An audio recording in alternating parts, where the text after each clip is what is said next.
Welcome to Carol and Gary's See America Tour.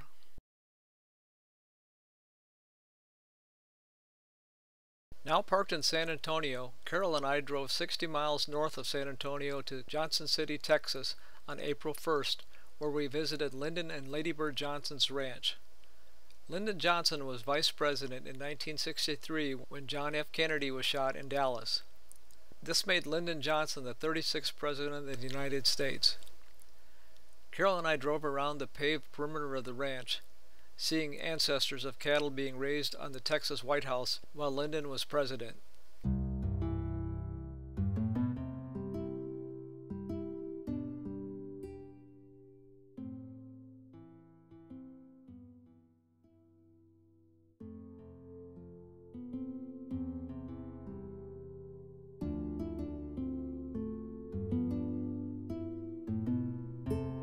We viewed the plane used by President Johnson while he was president. He was the first president to have a jet. Deplane! Deplane! We participated in a 30-minute guide-led walking tour of the Johnsons' home. The president spent approximately 25% of his time in office running the country from his ranch. A small building near the house was used as a command post by the Secret Service. President Johnson did not seek re-election in 1968 and left office in 1969. He died of a massive heart attack on January 22, 1973. Lady Bird Johnson died in July 2007. Lyndon Johnson and Lady Bird Johnson are buried in a private cemetery on the ranch. In December 1835, during Texas's War for Independence from Mexico, a group of Texan volunteer soldiers occupied the Alamo, a former Franciscan mission. Beginning on February 23, 1836, and lasting for 13 days, a siege of over 2,000 Mexican troops under General Antonio Lopez de Santa Anna launched an assault on the Alamo mission, killing all of the 200 Texan defenders. Santa Anna's cruelty during the Battle of the Alamo inspired many settlers and adventurers from the United States to join the Texas Army. Ready for revenge, the Texans defeated the Mexican army at the Battle of San Jacinto, screaming "Remember the Alamo" on April 21, 1836, ending the revolution. On a quiet morning, the Alamo looks like this. But when Carol and I were there, it was the last days of the 2018 March Madness College Basketball Tournament, so we had to share our experience with others.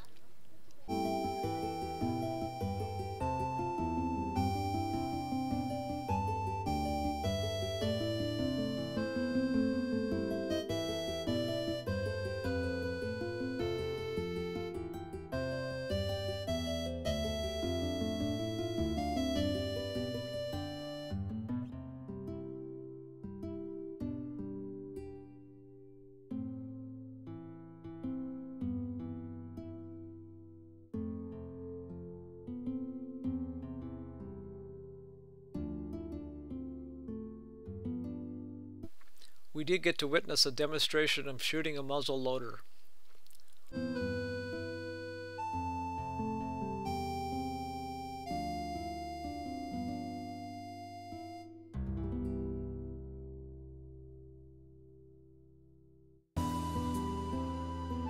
Fire, ready. Hey, fire. Move.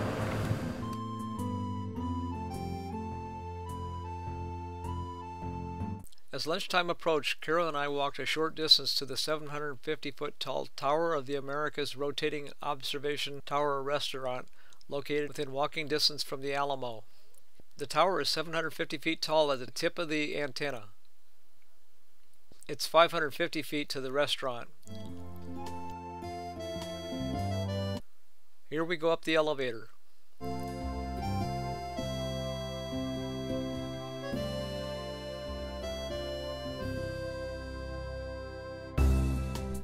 Our waitress said that it takes approximately 40 minutes to make one revolution. The tower was built as a theme structure for the 1968 World's Fair. It was the tallest observation tower in the United States from 1968 until 1996.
On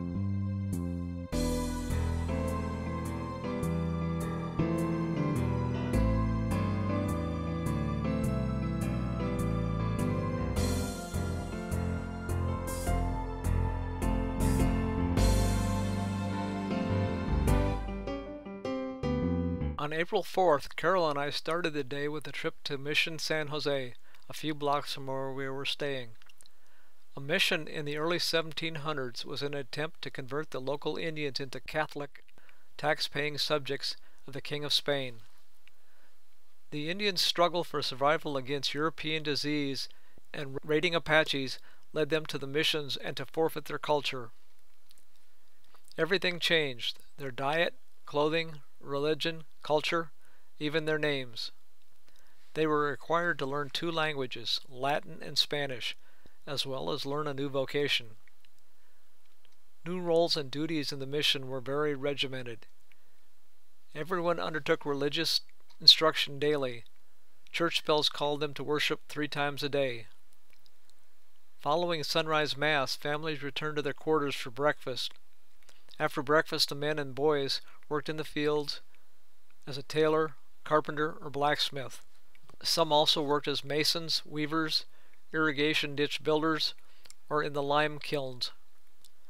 Women and girls prepared food, swept dirt floors, carded wool, and fished in the irrigation ditches outside the wall, in addition to raising children. Everyone helped at harvest. Our tour guide told us that approximately 15% of the walls in the mission are original. Restoration has occurred in several phases over the years. At the end of the courtyard was a church and quarters for the clergy and staff.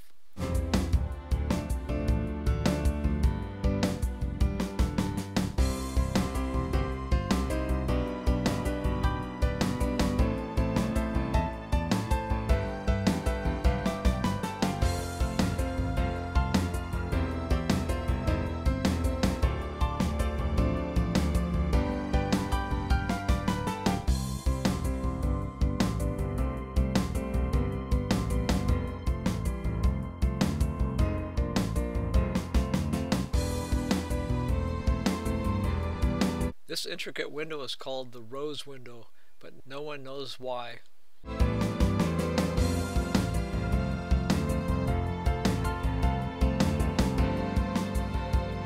The Indians grew grain in the courtyard and then ground them down for making bread. This wheel was used to turn the grinding wheel in the room above.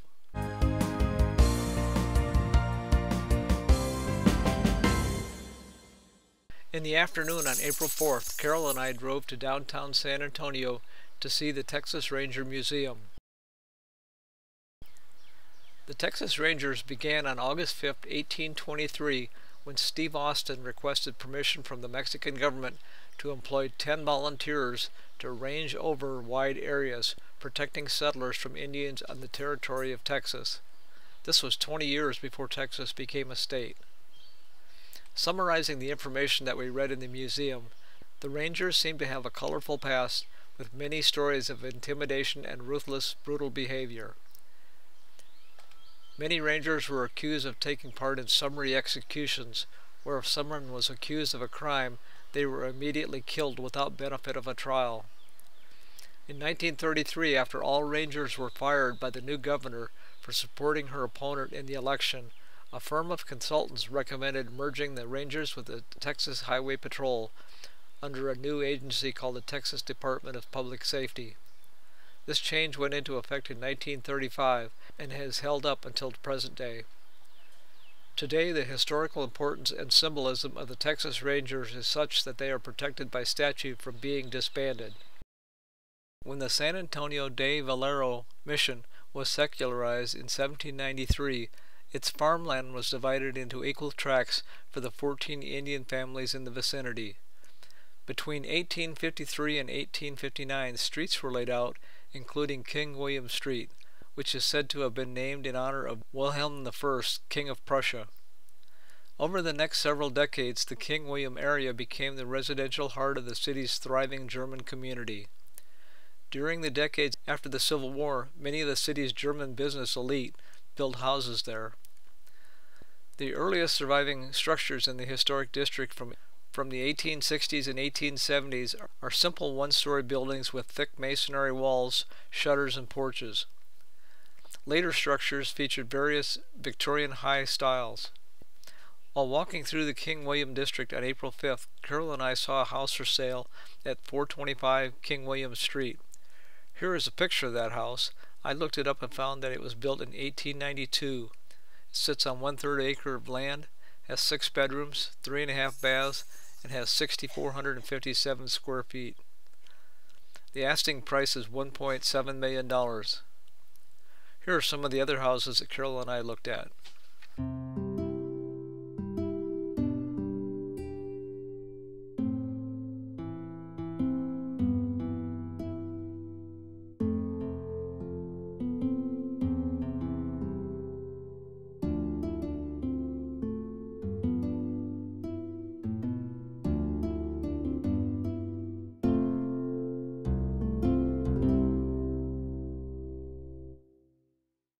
On April 6th, Carol, Jasper, and I drove to the downtown San Antonio Riverwalk. Since we were just there at Christmas time, I did not take any new video, but we'll post a link to that video here. Market Square is a 3-block outdoor plaza lined with shops, restaurants, and street vendors in downtown San Antonio. Market Square is the largest Mexican market in the United States. Carol and I visited Market Square on April 7th, but it was 50 degrees, so we suspect that turnout was down.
This wraps up our visit to San Antonio. We will be leaving in the morning for a week in Houston. Hope you enjoyed this video.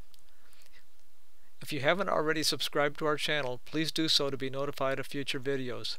Thanks for watching.